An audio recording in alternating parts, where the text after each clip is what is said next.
Oke, selamat pagi semuanya. Kembali lagi bersama kami di Praditaan Sensor, season kedua, episode yang ketiga. Oke, untuk perlu diketahui, materi kita pada pagi hari ini yaitu mengenai keamanan cyber dan application layer protocol. Bersama kami berdua di sini sebagai host, saya Bella dan juga rekan saya. Halo, saya Ji. Oke, dan juga di sini kami kedatangan tamu yang spesial pastinya, kedua narasumber kita. Mungkin boleh memperkenalkan nama dulu. Silakan. Terima kasih teman-teman, saya Handunowari. Dan saya Christopher, dan merupakan mahasiswa MTE dari Universitas Pradita. Mungkin kita bakal langsung lanjut ke segmen pertanyaan. Mungkin yang pertama dari Pak Aji, silakan. Oke, baik. Langsung pertanyaannya. Sebagai pembuka, mungkin ke Pak Wari dulu. Bisakah Pak Wari menjelaskan apa itu application layer dalam konteks jaringan? Terima kasih Pak Haji. Jadi memang pertanyaannya sangat menarik dan mendasar nih. Jadi mudah-mudahan kita bisa menjelaskan dengan baik gitu ya. Jadi tentu application layer adalah lapisan teratas dari model OSI dan TCP/IP yang bertanggung jawab untuk menyediakan interface bagi aplikasi untuk berkomunikasi. Tentunya dalam berkomunikasi maksudnya adalah bertukar data antar jaringan gitu ya. Ini pada dasarnya adalah jembatan antara pengguna manusia dan jaringan gitu ya, yang memungkinkan kita untuk berinteraksi dengan berbagai aplikasi dan layanan. Oke Pak. Nah, jadi kalau gitu application layer kaitannya dengan keamanan cyber seperti apa ya Pak? Pak Christopher bisa. Iya, ini mungkin ada suatu pertanyaan yang menarik ya dari Pak Haji nih. Jadi untuk kaitannya dengan keamanan cyber tuh tentu ada ya di sini. Nah, jadi mungkin application layer tuh seringkali menjadi suatu target utama dari serangan cyber gitu yang seringkali kita mungkin sering lihat. Nah, jadi di sini tuh komunikasi di mana antar penggunanya itu sangatlah penting gitu, dan layanan tuh seperti misalnya yang kita kenal HTTPS, kemudian DNS, lalu juga SMTP itu mungkin sering dimanfaatkan untuk serangan phishing misalnya, kemudian juga penyebaran malware dan juga penyadapan data. Oke. Nah, tadi kita udah tahu dasar-dasar dari application layer dan juga keamanan cyber. Mungkin kita langsung masuk lagi lebih dalam memahami protokol di application layer sendiri. Nah, mungkin boleh dijawab pertanyaan ini, apa saja sih application layer protokol yang paling umum untuk digunakan? Oke, mungkin saya bantu jawab ya, Pak Christopher ya. Jadi ada beberapa protokol yang paling banyak digunakan di dunia IT, di dunia jaringan saat ini gitu ya.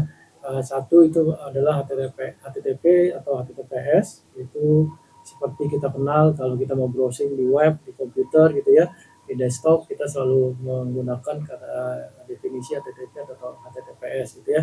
Itu sesuatu yang umum, yang basic, yang menurut kita banyak digunakan di jaringan IT.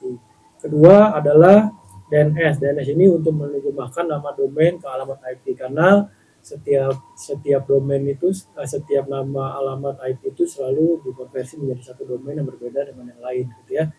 Lalu ada SMTP, POP, IMAP, ini lebih kepada untuk komunikasi email, jadi antara kita berkomunikasi antar email, antar domain itu menggunakan layer yang namanya SMTP, POP, ada IMAP. Ini tiga koneksi ini berbeda-beda tergantung dari aplikasi yang digunakan gitu ya. Seperti Google atau dari Apple atau dari manapun itu mereka berbeda-beda gitu. Lalu ada juga yang keempat adalah FTP. FTP itu kalau kita kenal dulu untuk kita melakukan transfer file gitu ya. Jadi basic cara untuk kita mentransfer file antar jaringan itu menggunakan FTP. Lalu yang terakhir adalah telnet, itu untuk akses jarak jauh ke perangkat gitu. Jadi kita untuk mengetahui perangkat di sana itu bisa berkomunikasi dengan kita atau tidak, kita biasa melakukan ping gitu kan, kita melakukan telnet gitu. Jadi itu yang kita kenal mengenai application layer dari protokol tersebut. Semoga menjawab. Oke, tadi disebutkan dari beberapa itu ada DNS. Nah, kira-kira boleh jelasin nggak bagaimana cara kerja dari DNS based attack ini sendiri?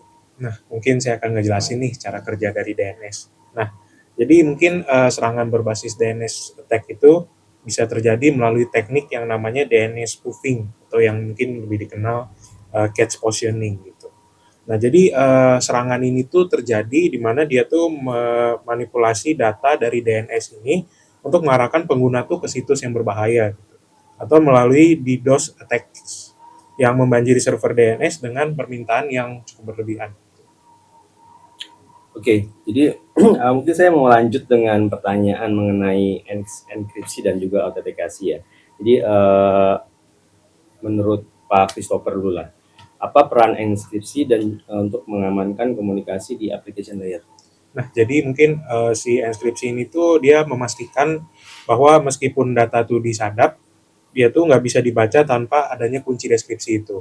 Kemudian protokol seperti HTTPS atau SSL atau TLS itu mengeksekusi lalu lintas web agar tidak dapat diakses oleh pihak yang tidak berwenang.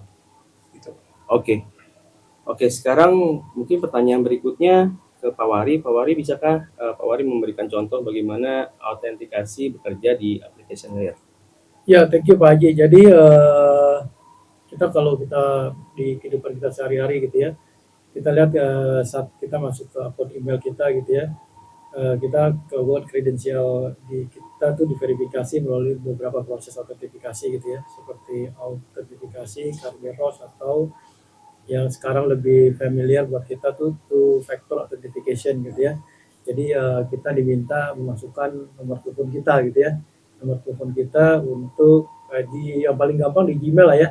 Gmail kan kadang-kadang kita kalau belum melakukan verifikasi itu authentication tuh kita diminta tuh. Ya. Jadi anytime kalau kita lupa itu udah gampang banget, kita tinggal masukin nomor telepon kita, lalu ada OTP masuk ke SMS gitu ya. Lalu disitulah kode itu yang kita akan masukin sebagai verifikasi untuk memvalidasi bahwa kita adalah pengguna yang sah terhadap email tersebut. Jadi ini udah sebetulnya sih udah canggih sekali sih gitu ya. Jadi sangat memudahkan kita. Jadi saran saya juga buat teman-teman yang memiliki email, pastikan dengan situasi cyber crime yang sangat luar biasa saat ini, pastikan semua akun kita tuh udah memiliki two authentication gitu ya, two factor authentication gitu, which is dengan nomor telepon. Mungkin kita lanjut ke pertanyaan berikut. Ini mengenai keamanan email dan juga ancamannya. Nah, kira-kira apa sih yang seperti yang kita tahu, email itu layanan aplikasi yang sangat penting. Nah, kira-kira apa saja yang menjadi ancaman dari keamanan email yang paling umum terjadi? Nah, jadi mungkin di sini kita pasti semua punya email lah ya gitu ya. Nah, jadi ini mungkin ancaman yang paling umum yang sering terjadi menyerang email itu adalah yang namanya phishing gitu. Nah, jadi phishing ini itu apa sih? Jadi dia tuh adalah di mana seorang penyerang tuh dia berpura-pura untuk menjadi entitas terpercaya dan menipu dari sisi penggunanya itu agar mengungkapkan informasi yang sensitif gitu, misalnya dari data-data pribadi. Nah, ini tuh tentu kan hal ini sangat berbahaya gitu kan ya. Data-data pribadi kita semua bisa dicuri, bisa dimanfaatkan untuk suatu hal yang apa namanya tindakan kriminal gitu kan. Misalnya bisa ATM kita terkuras lah, kemudian juga data-data semua yang sangat penting tuh bisa diambil gitu. Nah, ini kan berbahaya gitu sih. Oke. Oke, selanjutnya kira-kira bagaimana SMTP dapat meningkatkan risiko keamanan dari email itu sendiri? Ya, sebetulnya SMTP itu tidak memiliki fitur keamanan bawaan, jadi selalu ada add-on-nya untuk bagaimana komunikasi email itu terlindungi di jalur SMTP gitu ya.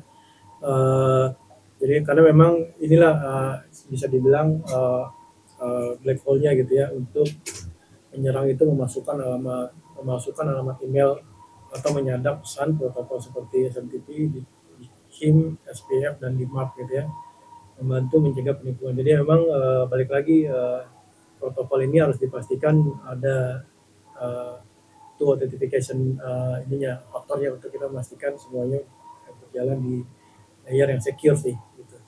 Teman-teman.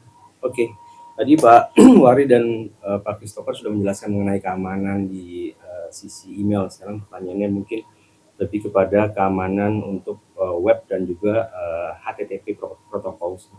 So, pertanyaan pertama adalah apa perbedaan antara HTTP dan juga HTTPS dan mengapa ini penting? Mungkin Pak Christopher bisa bantu jawab. Nah, terima kasih Pak Haji atas pertanyaannya. Mungkin ini adalah suatu hal yang sangat menarik ya. Mungkin kita juga setiap kali kita browsing di internet gitu, kita pasti sering pakai nih dan juga sering lihat gitu kan. Alamat webnya HTTP dan juga HTTPS. Nah, di sini perbedaan dari HTTP dan HTTPS itu di mana untuk HTTP dia adalah sistemnya tuh akan mengirimkan data dalam bentuk plain text. Jadi dia tuh rentan terhadap intersepsi. Nah, jadi yang lebih disarankan itu adalah HTTPS. Nah, dia tuh adalah mengakuisisi data menggunakan SSL atau TLS. Jadi dia tuh bisa memastikan kerahasiaan dan integritas informasi. Maka dari itu kita sering lihat saat ini pasti website tuh banyak menggunakan HTTPS. Oke, makasih Pak, penjelasannya sangat sangat jelas ya, sangat clear. Nah, mungkin lanjut pertanyaannya ke Pak Wari. Bisakah Pak Wari bantu jelaskan bagaimana man in the middle atau MITM attacks yang terjadi pada situs yang tidak menggunakan HTTPS, Pak? Iya, dia akan MITM ini lebih kepada sebagai pihak yang peretas gitu ya, mencegah komunikasi antara pengguna dan situs web gitu ya. Jadi di antara komunikasi itu mereka masuk tuh di tengah-tengah gitu. Jadi bisa dalam bentuk apapun gitu ya. Even kita harus melakukan download sesuatu gitu ya untuk mencari malware gitu atau menyusupi kita punya aplikasi di dalam gitu ya. Jadi balik lagi seperti yang Pak Christopher tadi sampaikan, definitely semua web itu disarankan, diwajibkan menurut saya untuk semuanya menggunakan HTTPS gitu ya. Untuk itu lebih terjaga segala data konten yang ada di dalam itu terjaga. Even karena HTTPS sendiri masih bisa juga diretas gitu kan. Jadi apalagi yang HTTP. Jadi tapi so far di perkembangan saat ini, teknologi saat ini sepertinya sudah banyak perusahaan-perusahaan atau website yang sadar diri sehingga udah menggunakan konsep HTTPS menurut saya. Oke, kita lanjut ke pertanyaan berikut, masih soal keamanan. Ini kita bahas sekarang remote access dan juga keamanan transfer file. Nah, untuk pertanyaannya sendiri itu, apa itu telnet dan mengapa itu dianggap sebagai risiko keamanan? Boleh dijelaskan? Oke, mungkin telnet. Jadi telnet tuh memungkinkan akses dari jarak jauh ke perangkat jaringan. Nah, tetapi dia tuh bisa mengirimkan data dalam bentuk plain text juga sama misalnya kayak HTTP tadi. Jadi ini tuh mempunyai kelemahan di mana data informasi kemudian dari kata sandi yang biasa kita gunakan itu bisa mudah sekali tersadap. Jadi kemudian juga ada SSH Secure Shell, itu mungkin menjadi salah satu alternatifnya yang lebih aman karena dia tuh mengenkripsi komunikasi. Oke, selanjutnya bagaimana dengan FTP? Nah, FTP security maksudnya. Apakah FTP ini aman untuk digunakan? Iya, sebetulnya dulu sih masih aman-aman aja gitu ya, tapi sekarang dengan segala cyber crime yang terjadi, sepertinya semua orang harus mulai berhati-hati untuk mengirimkan satu buah file dengan protokol FTP gitu ya.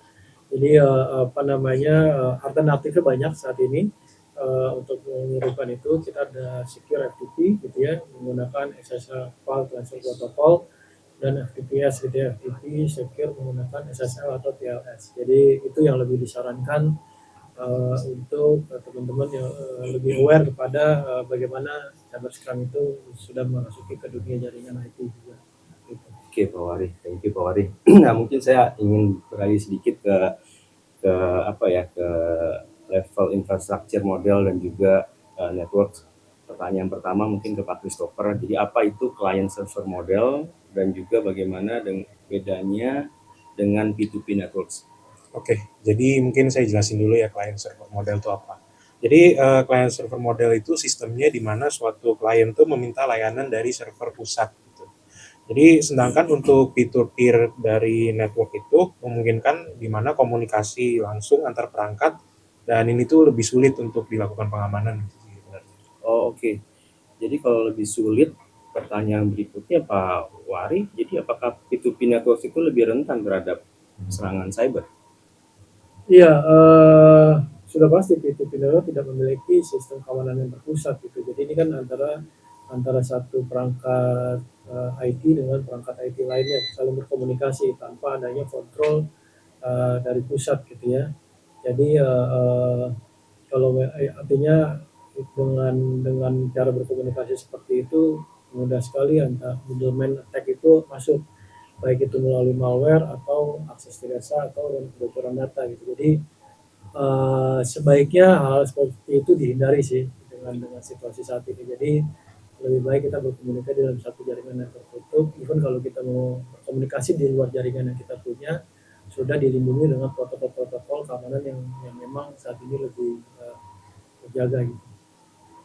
Oke, selanjutnya kita masuk ke tren masa depan dan juga taktik terbaik nih. Nah, apa sih tantangan terbesar dalam application layer security pada saat ini? Jadi mungkin tantangan terbesarnya ya dari adanya munculnya artificial intelligence gitu ya, atau yang kita kenal AI gitu. Jadi mungkin serangan berbasis AI ini juga bisa terjadi gitu. Terutama dari kerentanan dari segi supply chain dan juga zero day exploit itu merupakan suatu tantangan utama di sini. Kemudian juga dari perkembangan teknologi yang ada, para peretas tuh pasti terus berinovasi gitu untuk melakukan dan mencari cara-cara baru supaya mereka tuh bisa melakukan peretasan gitu. Dan ini sangat berbahaya. Oke, selanjutnya kira-kira bagaimana cara perusahaan agar bisa melindungi diri mereka dari serangan application layer ini sendiri? Ya oke, sebetulnya perusahaan harus benar-benar menerapkan keamanan berlapis gitu ya. Kalau kita lihat perusahaan-perusahaan besar saat ini sebetulnya udah melakukan hal itu ya. Jadi mereka berkala melakukan audit IT security di dia punya internal premises-nya gitu. Nah, tapi yang menurut kita yang saya coba sampaikan ini adalah di level UMKM. Banyak kejadian cyber security itu menyerang UMKM gitu. Jadi makanya uh, uh, kita sangat sarankan untuk level UMKM itu memiliki tidak tidak membangun sendiri IT infrastrukturnya. Kita lebih menyarankan mereka untuk masuk ke cloud lah ya, masuk ke cloud karena di sana sudah sangat lengkap, ada Google, ada teman-teman yang lain gitu ya. Jadi karena apa, dengan kita menyewa di cloud harusnya setengah pekerjaan kita udah selesai karena security semua udah terjaga di sana gitu ya. Jadi lebih kepada nanti problemnya lebih kepada humannya sendiri. Gitu. Secara sistem oke, tapi tinggal masalah human integrity-nya harus kita jaga. Jadi karena apa? Yang harus diperhatikan di situ adalah autentifikasi untuk enkripsi yang kalau kita bikin sendiri ya. Ini skenario kalau kita bikin sendiri, kita memastikan autentifikasi dan enkripsi yang sangat kuat gitu ya. Dan itu berkala harus dilakukan pergantian, refresh gitu ya. Seperti password, gitu, username gitu ya. Lalu pembaruan perangkat lunak secara rutin gitu ya. Perangkat lunaknya juga harus dilakukan dalam hal ini pembaruan terhadap software update gitu ya. Jangan sampai software tidak update sehingga akan mudah dimasuki oleh malware yang lain. Yang ketiga, penggunaan web application firewall ya. Jadi kalau kita punya website, punya domain, pastiin firewallnya juga ada dan itu banyak tersedia di pasaran untuk dipasang. Lalu keempat yang paling penting human gitu ya, human behind the everything. Itu karena ini pelatihan keamanan untuk karyawan, kadang-kadang kebocoran itu terjadi bukan karena dari luar tapi karena kebocoran dari para karyawannya sendiri gitu ya. Itu yang menurut kita masih menjadi dominan di kita gitu, di Indonesia terutama gitu. Jadi kesadaran conscious terhadap bahwa keamanan itu, cyber itu sangat penting. Semoga membantu. Ya, menarik sekali Pak Wari. Mungkin bisa dikasih contoh gitu Pak ya. Jadi kurang lebih serangan cyber nyata yang memanfaatkan kerentanan dari application layer ini apa gitu. Mungkin Pak Christopher bisa kasih contoh. Mungkin di sini ada salah satu contoh yang bisa kita ambil ya. Di sini ada kasus yang cukup besar yaitu dari peretasan pembobolan data dari Yahoo gitu. Mungkin kita semua kenal Yahoo di sini kan ya. Jadi di sini tuh ada kasus pada saat itu bahwa data Yahoo tuh dibobol dan dari peretasan itu berhasil mengakses 3 miliar akun pengguna gitu. Jadi karena di sini tuh ada celah di mana mekanisme dari autentikasinya tuh lemah. Nah ini data-data 3 miliar orang itu kan banyak gitu ya. Nah ini kan pasti menimbulkan suatu permasalahan besar dan bahkan skalanya ini udah dunia gitu. Oke. Mungkin bisa lanjut Pak Wari. Jadi pelajaran yang bisa dipetik dari cerita itu atau insiden tersebut seperti apa Pak? Iya, jadi sebetulnya perusahaan harus benar-benar menerapkan enkripsi yang kuat ya, multi-factor authentication dan pemantauan keamanan berkelanjutan. Tapi saya coba mendapatkan satu hal yang baru juga. Sebetulnya bicara keamanan itu tidak hanya untuk perusahaan, tapi untuk diri kita semua gitu ya. Saya belajar dari apa yang saya lakukan tuh, saya berlangganan tuh yang namanya McAfee itu antivirus. Ya. McAfee antivirus saya pasang di handphone ini. Jadi dia kasih notifikasi kalau ada akun saya masuk ada di dark web gitu. Yeah. Dia kasih notifikasi tuh. Jadi akun saya ada di dark web, ada pencurian, ada stolen. Nah, kita harus lakukan update security lagi. Nah, Habis update gitu ya. Jadi itu yang menurut saya kita yang ada di dunia IT ini penting sekali untuk kita punya data pun di handphone yang kita miliki itu benar-benar kita lindungi gitu. Cara even dengan Apple pun masih tetap aja ada bisa bocoran gitu ya. Yeah. Jadi harus rajin-rajin atau berlangganan yang third party security lah ya. Nah, dalam hal ini saya pakai McAfee sih. Jadi so far itu terlindungi dan ada first time information ke kita bahwa ada tindakan di luar sana yang stolen kita punya data. Itu sangat bagus sih menurut saya dan itu menurut saya saran yang bagus. Oke, baik. Penjelasan dari kedua narasumber begitu baik. Mungkin sekarang kita masuk ke sesi pertanyaan mungkin dari audiens. Ada yang mau bertanya, boleh silakan langsung angkat tangan saja. Boleh saya, Bu. Oke, boleh. Silakan perkenalkan nama dulu mungkin. Oke, saya Maria Veronica. Saya ingin bertanya dalam segi publik ya. Apa langkah sederhana yang bisa dilakukan individu untuk meningkatkan keamanan sibernya mereka? Ini mungkin saya akan menjawab ya. Ya, silakan Pak. Ini sangat baik sih pertanyaannya gitu. Mungkin bisa mengedukasi dari para penonton juga gitu. Ya pastinya langkah-langkah yang bisa dilakukan itu dengan menggunakan menjalankan kita menerapkan password yang kuat gitu. Jadi kata sandi itu kita harus merancang jangan yang mudah gitu. Karena mungkin kalau mudah ya bisa saja bukan cuma dari peretas itu, mungkin teman kita sendiri juga bisa gitu kan mengaksesnya. Kemudian aktivasi dari two factor authentication yang biasa kita gunakan misalnya dari segi tidak hanya kata sandi, bisa juga dengan pertanyaan rekomendasi dan lain sebagainya. Lalu juga ini tuh bisa banget untuk menghindari hal-hal yang tidak diinginkan. Mungkin itu sih jawaban dari saya. Sudah menjawab, Bu? Sudah Pak, cukup. Selanjutnya ada lagi yang mau tanya? Baik, mungkin dari saya izin bertanya. Saya dengan Sugi, saya mau bertanya mengenai tadi Pak Christopher kan bicara tentang perkembangan AI ya. Nah, kira-kira gimana sih dengan perkembangan AI ini masa depan dari application layer security? Oke, mungkin saya bantu pertanyaan ini. Jadi banyak perkembangan yang sangat luar biasa di AI ini gitu ya. Tentu akan sangat berdampak bagaimana security itu bekerja, bagaimana arsitektur dari security itu mengawal semua proses perubahan ini gitu ya. Kita lihat ada quantum computing, ada AI, generative AI gitu ya. Jadi harusnya idealnya security harus lebih advance dan apa yang ada sekarang ini gitu ya. Jadi suka nggak suka mau nggak mau kalau kita personal harus mau invest untuk berlangganan third party application security, organisasi harusnya mau berinvestasi gitu ya. Mau berinvestasi di dalam AI driven threat detection dan zero trust security models gitu ya. Jadi satu perusahaan IT, satu perusahaan yang berbasis memiliki IT infrastruktur yang besar, suka tidak suka wajib menginvestasikan perusahaannya untuk lebih memastikan security itu terjaga along the way gitu ya. Yep. Buat teman-teman SMI mungkin paling simpel ya udah mereka memastikan semua IT infrastrukturnya taruh di cloud berlangganan dengan teman-teman di Google atau di tempat lain, harusnya itu udah bisa terjaga sih. Itu sih dari saya. Terima kasih. Mungkin pertanyaan dari audiens sudah cukup ya. Dan pertanyaan tadi itu menjadi pertanyaan terakhir dari sesi kita pada hari ini dan juga menjadi penutup podcast kita pada hari ini. Nah, kami semua di sini pamit undur diri dan sampai jumpa di podcast Radita Ancestor episode keempat. Bye-bye. Terima kasih.